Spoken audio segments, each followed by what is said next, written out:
Réunie en plénière, l'Assemblée nationale adopte deux conventions, l'une régissant le régime fiscal et douanier applicable au projet de pont de Rosso et la seconde, l'assistance administrative mutuelle en matière fiscale. Évacuation des eaux de pluie stagnantes dans les écoles primaires, les collèges et les lycées. Opération se poursuit à Nouakchott.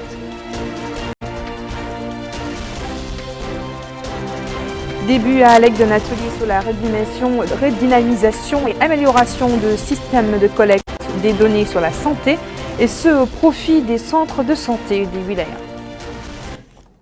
Voilà pour les titres. Bonsoir et merci de vous joindre à nous.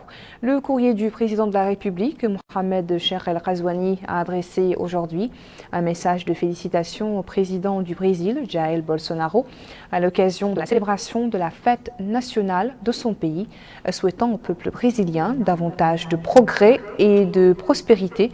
Le président réitère sa volonté de poursuivre les efforts pour renforcer et développer les relations de coopération entre les deux pays. Réunie en séance plénière, l'Assemblée nationale a adopté deux projets de loi. L'un portant sur la ratification de la Convention régissant le régime fiscal et douanier applicable au projet du pont de Rosso entre la Mauritanie et le Sénégal. Le second autorisant la ratification de la Convention concernant l'assistance administrative mutuelle en matière fiscale signée entre la Mauritanie et l'Organisation de coopération et de développement. Abdelrahman Hamadan.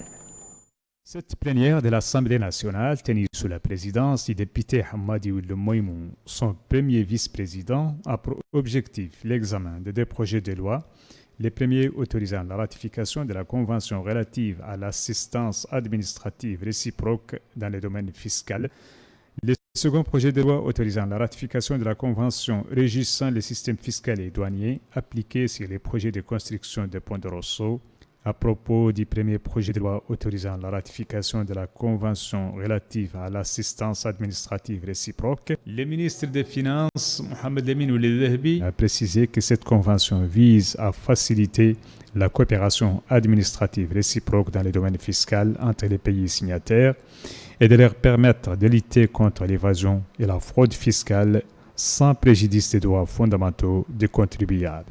S'agissant du deuxième projet de loi, le ministre des Finances a indiqué que ce pont remplacera la société des bacs de Rosso, affirmant que ce pont aura des retombées économiques positives sur notre pays, notamment en termes de transport, de sécurité, de confort et de rapidité. Mohamed Lamine Ould Dhahbi a expliqué que le système fiscal et douanier appliqué sur les sociétés en charge de la mise en œuvre des marchés du pont de Rosso est fixé par une convention signée à Nouakchott par le président de la République et son homologue sénégalais.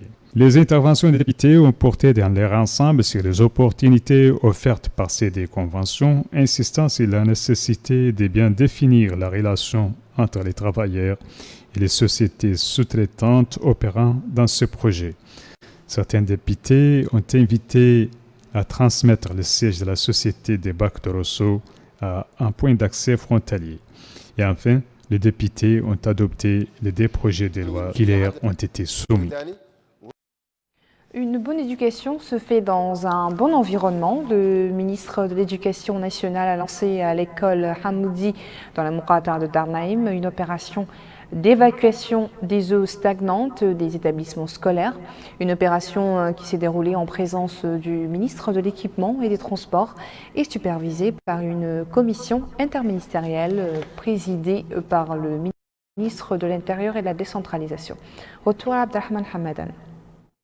Suite aux précipitations qu'a connues la capitale et qui ont causé des dégâts dans certains établissements éducatifs à Nouakchott, le comité interministériel d'urgence a décidé d'intervenir en urgence dans 14 établissements éducatifs pour l'évacuation des eaux stagnantes et l'enterrement des marais. Le comité, supervisé par le ministre de l'Intérieur et de la Décentralisation, Dr Mohamed Salim El-Merzoug, a chargé une commission technique pour superviser l'opération dans 50 établissements éducatifs à Nouakchott.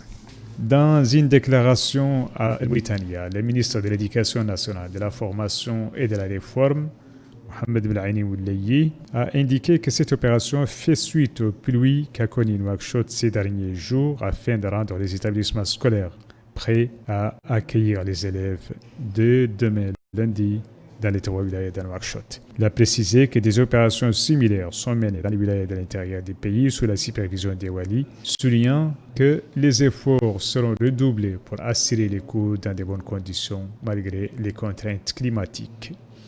Mohamed Belhaïni Oulayi a également affirmé qu'à travers les programmes élargis mais les engagements du président de la République, M. Mohamed Cheikh El Ghazouani, annoncé la semaine dernière, les ministères représentés dans les comités vont élaborer un plan pour mettre fin aux problèmes qui se posent aux établissements scolaires en période d'hivernage.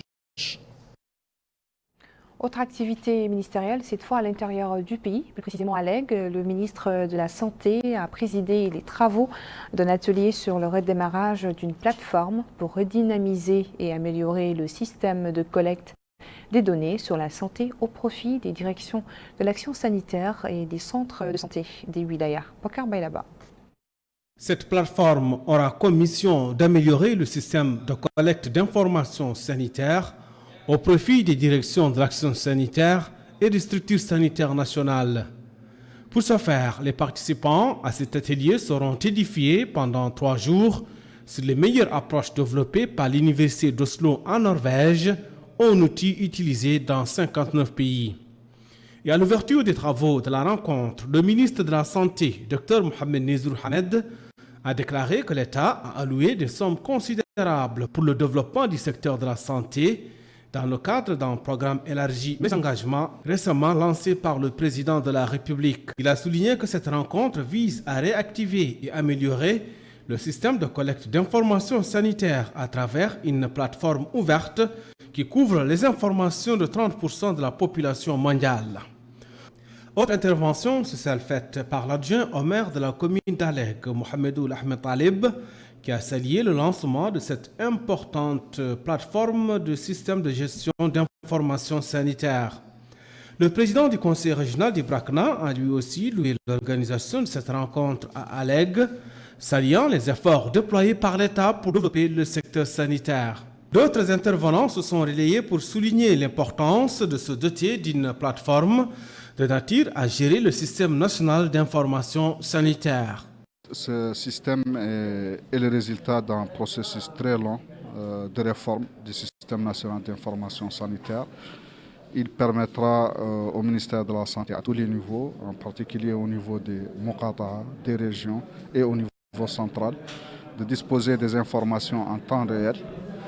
C'est que les informations sont enregistrées dans les outils dont on dispose dans les structures de santé et après leur compilation en rapport mensuel, elles sont saisies sur cette plateforme et sont tout de suite accessibles à tous les décideurs avec toutes les possibilités d'analyse, de présentation des données. Ceci est très important dans le contexte actuel où on surveille des épidémies, on surveille des maladies. On a besoin de prendre des décisions et les décisions ne peuvent se prendre que sur la base de données fiables et actualisées. Ce système aussi est un système intégré dans la mesure où il s'agit non seulement des informations sanitaires, c'est-à-dire sur les données des maladies enregistrées, des cas enregistrés, mais il implique aussi les informations sur tous les aspects de gestion financière, des ressources humaines et des ressources matérielles. Et donc, il permet d'avoir une vie complète, exhaustive de la situation de chaque structure de santé, de chaque unité administrative à part, et permet d'analyser et prendre des décisions. Par ailleurs, le ministre de la Santé, Dr Mohamed Nezrou Hamed, a effectué des visites au centre hospitalier et le centre de santé d'Aleg, et c'était en compagnie du Wali du Brakna. Sur place, la délégation a été édifiée sur le fonctionnement de ces structures et les problèmes auxquels sont confrontés le personnel soignant en cette période de lutte contre la pandémie de la Covid-19 et une saison marquée par des intempéries. Une fois n'est pas coutume, nous allons parler dans ce journal ce soir de l'inauguration d'un restaurant. Il s'agit du Royal Zamzam. Sa particularité est qu'il va employer 60 jeunes Mauritaniens. Il a été inauguré hier dans la Mourata de Talarzena, Nouakchott Ouest. Moustapha Cheikh Mohamed Fadel, chargé de mission au ministère de l'Emploi, de la Jeunesse et des Sports, qui a présidé la cérémonie au nom du ministre, a déclaré que le restaurant va renforcer le secteur touristique en Mauritanie.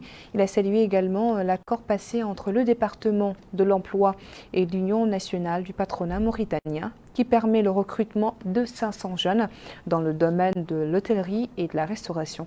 Le représentant du ministère du Commerce et du Tourisme, Yacoub Hamza, a déclaré à l'ouverture que le restaurant est un bon début pour l'emploi des jeunes dans le secteur de la restauration. Il a affirmé que le département va appuyer toute initiative qui favorise l'emploi des jeunes. Et puis la chronique quotidienne du journal qui se rapporte à la situation épidémiologique du coronavirus en Mauritanie. Une situation marquée selon le département de la santé au cours des dernières 24 heures par l'enregistrement de 11 guérisons et 8 nouveaux cas d'infection. Au total, 7142 cas d'infection ont été confirmés, parmi lesquels 6669 guérisons et 160 décès. À présent, voyons les hauteurs de pluie enregistrées durant ces dernières 24 heures.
Rodel Charqi, le commissaire à la sécurité alimentaire, Habib Ham, en compagnie du wali de la wilaya, Cheikh Abdallah Awah, a supervisé le lancement d'une vaste opération de soutien aux personnes touchées par les inondations.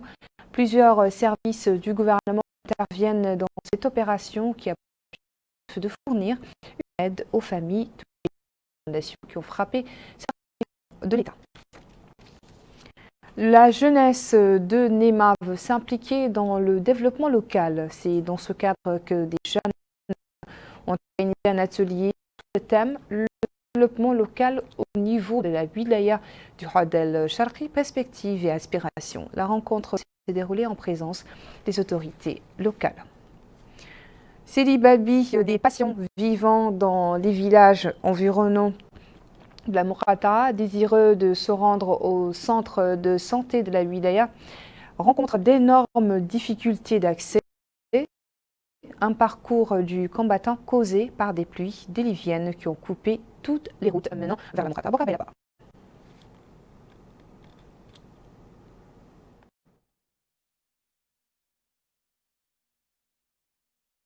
En cette période de pandémie du coronavirus et d'hivernage, le centre hospitalier de Seli Babi ne désemplit pas. Les citoyens viennent de toutes les zones avoisinantes pour s'offrir des soins de qualité. Avec les intempéries, les Corses sont fortement mis en rude épreuve. D'ailleurs, cette femme affirme que son fils était admis en urgence après avoir subi un malaise pendant les fortes pluies de ces temps. En revanche, cette femme affirme qu'elle a obtenu de la commune un carnet pour s'offrir des soins dans cette structure sanitaire. Et au niveau de l'administration du centre hospitalier de Seli Babi, les énergies sont mises à profit pour répondre aux sollicitations des citoyens.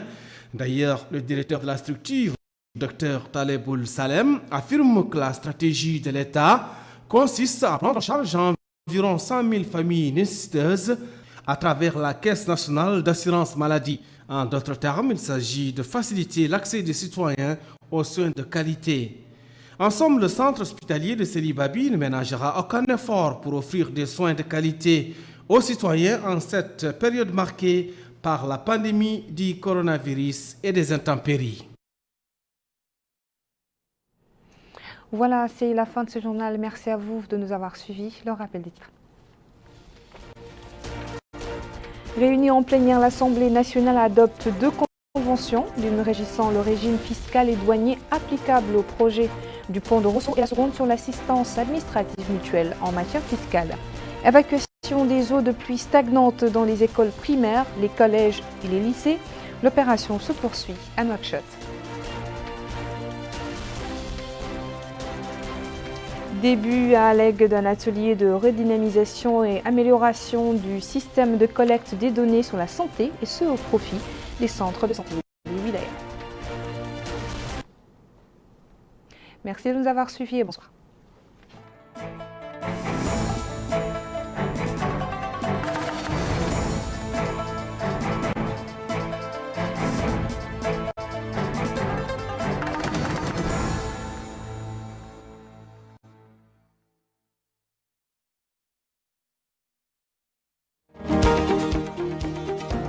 Vous voulez un forfait où vous trouverez tous vos besoins pour appeler vos amis et vos proches tout en restant connecté? Envoyer des SMS ou appeler à l'étranger? C'est maintenant possible grâce au nouveau forfait Gratikelchi de Moritel.